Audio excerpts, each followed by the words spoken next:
Welcome back.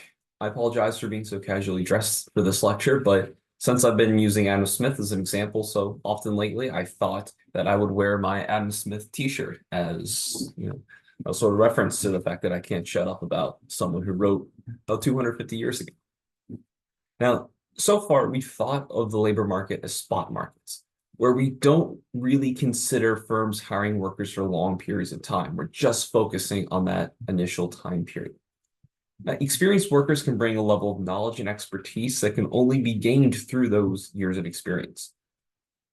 But working somewhere for a long time can kill your motivation, especially if you don't find the work valuable. Likewise, sometimes great effort and skill are required for a specific job, and the performance of workers are extremely important for the firm's success. Some firms pay workers an hourly wage and then pay them more to work overtime. Some pay a salary and simply ask that all the work get done. There are many different payment schemes that firms can use to keep workers motivated, and how they are structured can be important for a firm's success. So in this chapter, what we're going to do is look at certain types of payment schemes, mostly incentive pay, but we'll look through a few other ones as the chapter goes on. Now, there are two simple types of payment structures that we can compare in order to start our analysis for this chapter. We can look at the piece rate and the time rate. Piece rates compensate the workers based on their output. So they could be paid $10 for each pair of pants that they sell, or receive 5% commission of each sale that they close. Workers that are more productive or more skilled, meaning that they produce more for the firm, receive higher take-home pay under a piece rate pay system. Now, the time rate is different. This is what most people are used to. It simply pays workers for how long they spend working, regardless of their output. Firms sometimes really like to use piece rate systems, but it's important to use it in the right context. When it is easy and cheap to monitor the output of workers, piece rate systems can be very useful. Some jobs are done alone, where you are responsible for your own output. So it's easy to count how much is produced at the end of the period, and each worker can be rewarded for their effort involved in their work and rewarded accurately.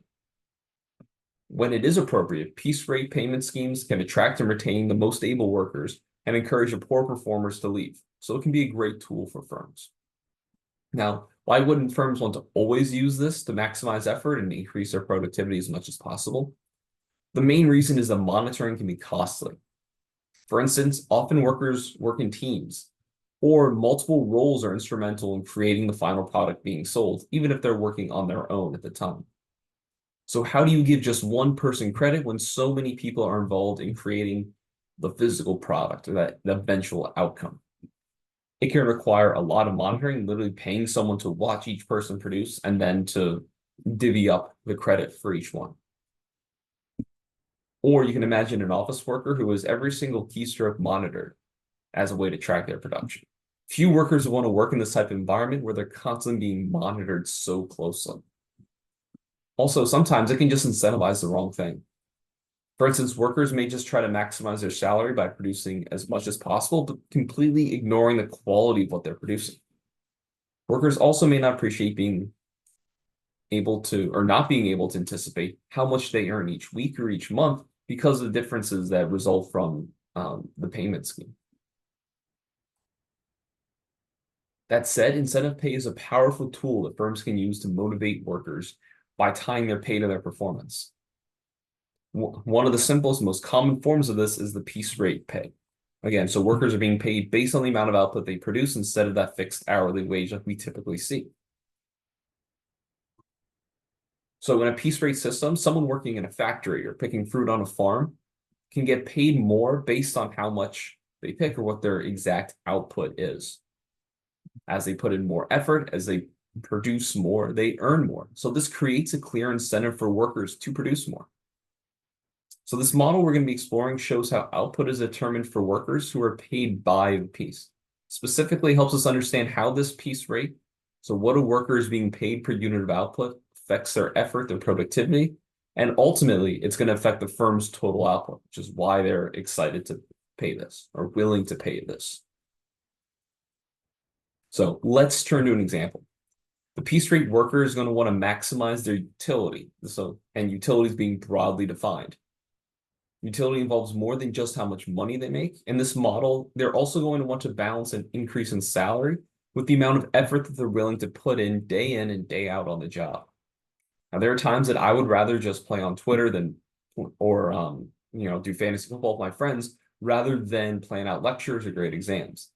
But I know I have to get a certain amount of work done, so I'm willing to give up this short-term enjoyment for my salary. Now, the piece rate worker faces a much clearer decision in this type of situation, because our worker is paid a flat rate per unit produced. The rate, R, and the marginal revenue curve are horizontal. You can see right here, this is the rate they're being paid and the marginal revenue they're receiving. Because it's horizontal, the marginal revenue is equal to the rate R. Now think of the marginal cost of the worker as the marginal effort. So this marginal cost curve is upward sloping. As the employee wants to try to produce more, they have to supply more effort, but more effort is costly to them. Each worker is going to produce until the marginal cost is equal to the marginal benefit or the marginal revenue. So right here, where the marginal cost curve crosses the marginal revenue curve at that point, that's the level of output and the level of effort that they will supply. So the production level Q star is chosen by the average worker. But all workers tend to have different skill levels. So this marginal cost able right here shows a worker that is more skilled than this average worker with the first marginal cost curve. It requires less effort for them to produce the same level of output. In this case, this worker is so much more skilled than the average worker that they're shifting the curve really far over. But sometimes the marginal cost curve could be right here, just slightly more skilled than the average worker. So if this worker is willing to supply the same level of effort, they can produce a lot more, have a much higher output than the average skilled worker. Now, because they're producing much more output and being paid the same wage rate per unit of output, they're going to end up with much more money than this average worker who's producing the smaller level. Now, workers for a firm paying a time rate face a different decision. So if you're just being paid for the hours that you're in the office, you face a much different decision for how much effort you want to put into your job. So they will tend to try to do the bare minimum so that they don't get fired. Of course, maybe we can complicate this a little bit and say they put in a little bit more effort because they want to get a promotion down the line or something like that. But the basic idea is that individuals are going to try to minimize their effort, minimize the pain or discomfort they're going to have to go through.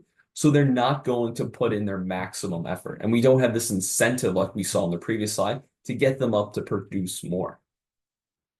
So their decisions are going to be totally different because they don't face the decision where one additional unit of output directly results in higher pay. Now that we've seen how output is determined for workers paid by the piece, let's take a step further and think about how different types of workers respond to these pay structures. In real-world labor markets, not all workers have the same abilities. Some may be faster and more efficient at working than others. This variation in ability plays a key role in how workers sort themselves into different types of jobs, like piece rate versus time rate jobs. In time rate jobs, workers earn the same wage regardless of how much they produce, which means that there's little incentives for anyone to work just that little bit harder than the minimum required. However, in piece rate jobs, more able workers who can produce more with less effort will find that system more rewarding because they're able to increase their pay so much.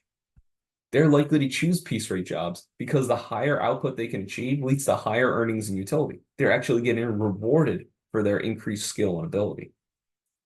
So let's explore how workers, based on their abilities, sort themselves between piece rate and time rate jobs and see how their salaries differ between the two. So this figure here compares a worker paid by piece rate and one paid by the time rate. So we can see the different incentives that they face if they're a higher skilled worker or a lower skilled worker. The time rate worker's utility equals their income, or RQ bar. This is, again, a horizontal curve that we see right here. No matter how much they produce, they're going to end up with that same amount. So all workers, regardless of their ability or level of output, receive the same utility because they're paid the same wage. They're all going to devote the same effort to their job. They do what it takes takes to keep their job and to look like a normal performer, but then are willing to spend the rest of their time, chatting with their friends, online shopping, setting their fantasy football lineup, whatever it takes, once they reach that minimum level of effort that will keep them in their job and successful enough. The big takeaway here is that regardless of ability, the time rate worker receives the same salary and the same utility. So worker A down here is not particularly skilled. Worker B over here has a much higher ability. The x-axis here is a representation of their ability. But with a time rate, this worker A is going to be paid here.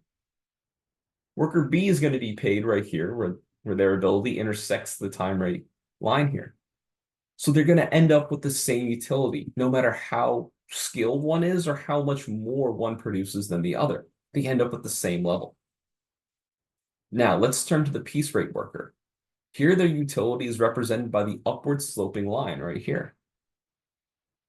If they produce more output, they receive higher wages and they end up with higher utility. The worker B, the more skilled or able worker, is going to be producing more. So they're up here farther to the right on this line, whereas the low skilled worker is going to be down here. So in this example, worker A would receive very low utility. So where this crosses with the piece rate worker curve right down here. Trace that over to the utility line, that's a very low level of utility. Compare that to worker B, who's much more highly skilled and produces much more output. Worker B, their ability crosses the line way up here. So their utility is going to be way up here, much farther than that average worker that we saw initially, and worker X or worker A, who's low skill. So under piece rate scheme, worker B is going to be paid much more because of how much they produce.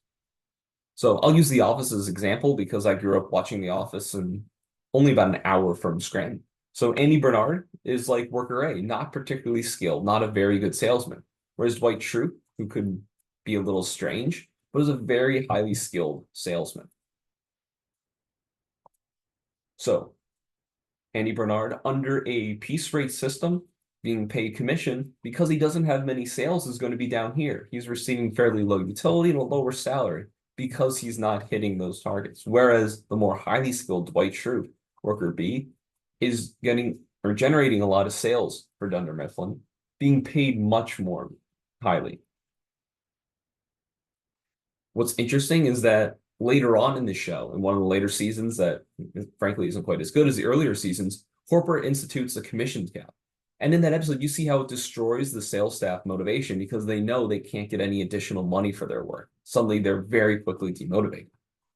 So workers who struggle, who aren't as highly skilled, workers like Andy Bernard, are drawn towards the time rate jobs.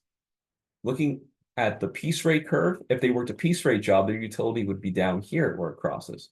But working the time rate job, where they're basically guaranteed no matter what to get that salary, they're going to be up here. So they're going to receive a higher utility from this. But more highly skilled workers, like Dwight, or even like Jim, they're drawn to piece rate payment systems.